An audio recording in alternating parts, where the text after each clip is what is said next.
the taxi-cab driver.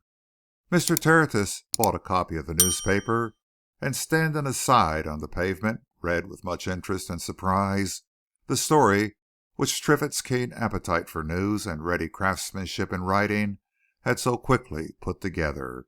Happening to glance up from the paper in the course of his reading, he observed that several other people were similarly employed. The truth was that Triffitt had headed his column, "Mysterious Death of Mr. Herapath, M.P. Is it suicide or murder?" And as this also appeared in great staring letters on the content bills which the newsboys were carrying about with them, and as Herapath had been well known in that district, there was a vast amount of interest aroused thereabouts by the news. Indeed, people were beginning to chatter on the sidewalks and at the doors of the shops. And as Mr. Tertius turned away in the direction of Portman Square, he heard one excited bystander express a candid opinion. "Suicide!" exclaimed this man, thrusting his paper into the hands of a companion. "Not much! Catch old Jacob Herapath at that game? He was a deuced deal too fond of life and money. Murder, sir! Murder! That's the ticket! Murder!" Mr. Tertius went slowly homeward, head bent and eyes moody. He let himself into the house. At the sound of his step in the hall, Peggy Wynne looked out of the study. She retreated into it at sight of Mr. Tertius, and he followed her and closed the door. Looking narrowly at her, he saw that the girl had been shedding tears, and he laid his hand shyly yet sympathetically on her arm. "Yes," he said quietly, "I've been feeling like that ever since I heard about things. But I don't know. I suppose we shall feel it more when we realize it more, eh? Just now, there's other things to think about, isn't there?" Peggy mopped her eyes and looked at him. He was such a quiet, unobtrusive, inoffensive old gentleman that she wondered more than ever why Barthorpe had refused to admit him to the informal conference. "What other thing?" she asked. Mr. Tertius looked round the room, strangely empty now that Jacob Herapath's bustling and strenuous presence was no longer in it, and shook his head. "There's one thing you mustn't permit yourself to harbour for a moment, my dear," he answered. "Don't even for a fraction of time allow yourself to think that my old friend took his own life. That's impossible." "I don't," said Peggy. "I never did think so. It is, as you say, impossible. I knew him too well to believe that. So, of course, it's " "Murder," assented Mr. Tertius. "Murder. I heard a man in the street voice the same opinion just now. Of course, it's the only opinion, yet in the newspaper they're asking which it was. But I suppose the newspapers must be sensational." "You don't mean to say it's in the newspapers already?" exclaimed Peggy.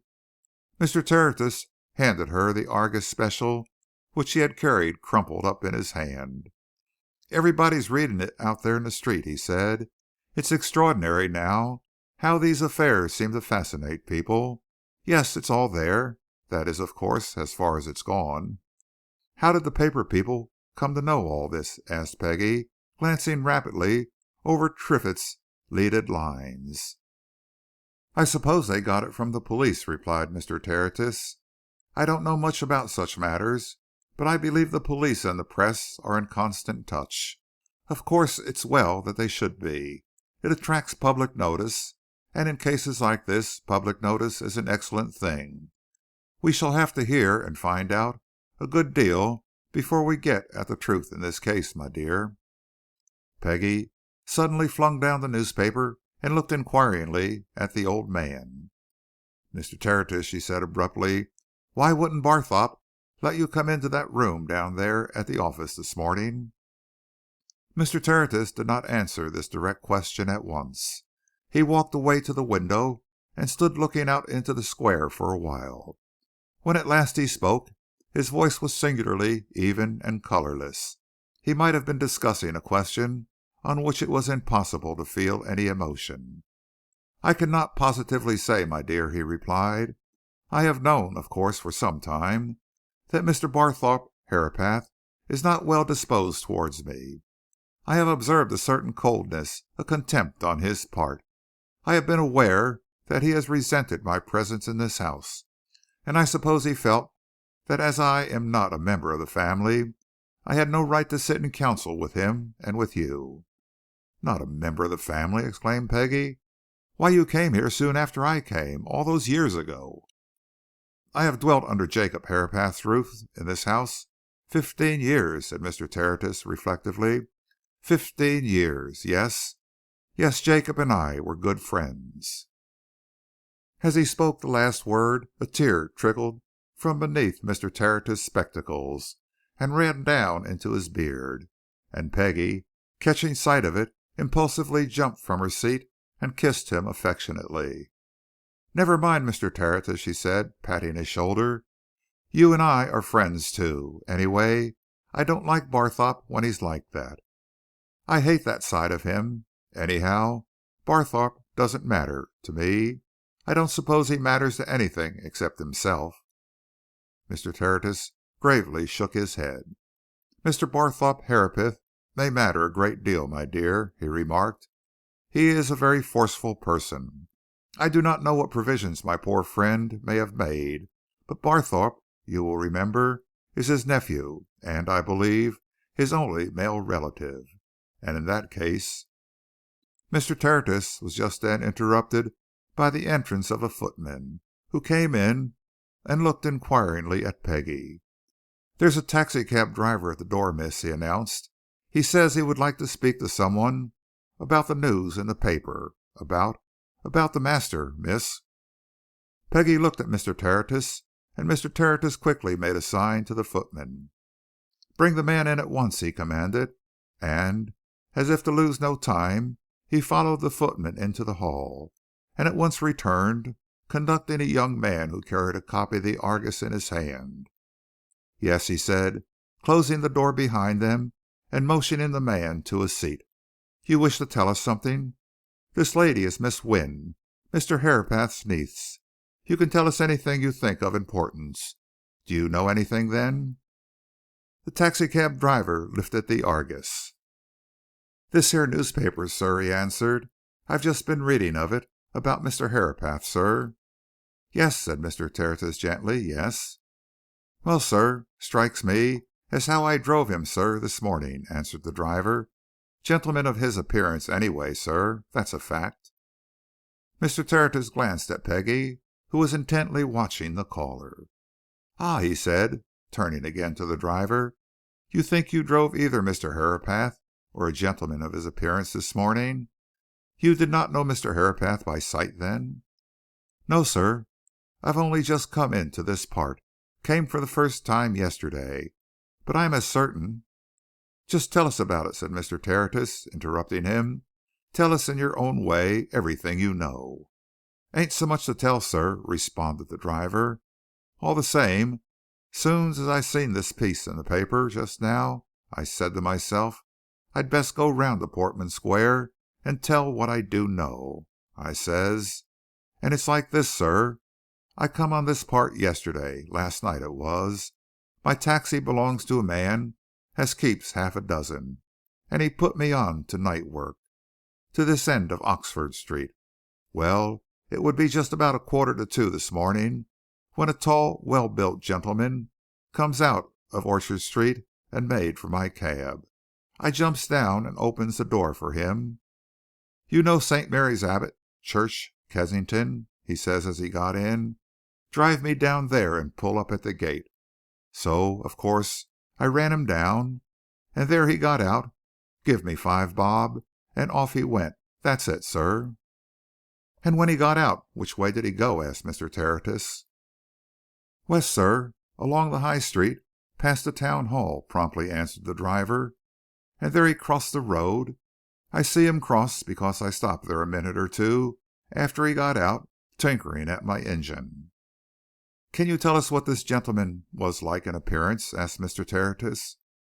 "Well, sir, not so much as regards his face," answered the driver. "I didn't look at him, not particularly in that way. Besides, he was wearing one of them overcoats with a big fur collar to it, and he had the collar turned up about his neck and cheeks, and his hat, one of them slouched soft hats like so many gentlemen wears nowadays, sir, was well pulled down. But from what bit I did see of him, sir, I should say he was a fresh-coloured gentleman." "Tall and well built, you say?" observed Mr. Tertius. "Yes, sir. Fine made gentleman. Pretty near 6 feet, I should have called him," replied the driver. "Little bit inclined to stoutness, like." Mr. Tertius turned to Peggie. "I believe you have some recent photographs of Mr. Herapath," he said. "You might fetch them, and let me see if our friend here can recognize them. You didn't notice anything else about your fare," he went on, after Peggie had left the room. "Anything that excited your attention, eh?" The driver, after examining the pattern of the carpet for 1 minute, and studying the ceiling for another, slowly shook his head. But then suddenly started into something like activity. "Yes, there was, sir, now that I come to think of it," he exclaimed. "I hadn't thought of it until now. But now you mention it, there was. I noticed he had a particularly handsome diamond ring on his left hand. An extra fine one, too, it was." "Ah," said Mr. Tertius. "A very fine diamond ring on his left hand. Now, how did you come to see that?" "He rested that hand on the side of the door as he was getting in, sir, and I noticed how it flashed," answered the driver. "There was a lamp right against us, you see, sir." "I see," said Mr. Tertius. "He wasn't wearing gloves, then?" "He hadn't a glove on that hand, sir. He was carrying some papers in it, a sort of little roll of papers." "Ah," murmured Mr. Tertius. "A diamond ring and a little roll of papers." He got up from his chair and put a hand in his pocket. "Now, my friend," he went on, chinking some coins as he withdrew it, "you haven't told this to anyone else, I suppose?" "No, sir," answered the driver. "Came straight here, sir." "There's a couple of sovereigns for your trouble," said Mr. Tertius, "and there'll be more for you if you do what I tell you to do. At present, that is, until I give you leave, don't say a word of this to a soul. Not even to the police yet. In fact, not a word to them until I say you may. Keep your mouth shut until I tell you to open it. I shall know where to find you. If you want me, keep an eye open for me in the square outside, or in the street. When the young lady comes back with the photographs, don't mention the ring to her. This is a very queer business, and I don't want too much said just yet. Do as I tell you, and I'll see you all right. Understand?" The driver pocketed his sovereigns, and touched his forehead with a knowing look. "All right, sir," he said. "I understand. Depend on me, sir. I shan't say a word without your leave." Peggie came in just then, with half a dozen cabinet photographs in her hand. One by one she exhibited them to the driver. "Do you recognize any of these?" she asked. The driver shook his head doubtingly until Peggie showed him a half length of her uncle in outdoor costume. Then his eyes lighted up. "Couldn't swear as to the features, miss," he exclaimed. "But I'd take my davy about that coat and the hat. That's what the gentleman was wearing as I drove this morning. Take my gospel oath on it." "He recognizes the fur overcoat and the soft hat," murmured Mr. Tertius. "Very good, very good. All right, my man. We are much obliged to you." He went out into the hall with the driver, and had another word in secret with him before the footman opened the door. As the door closed, Mr. Tertius turned slowly back to the study. As he turned, he muttered a word or two and smiled cynically. "A diamond ring," he said. "Jacob Herapath never wore a diamond ring in his life."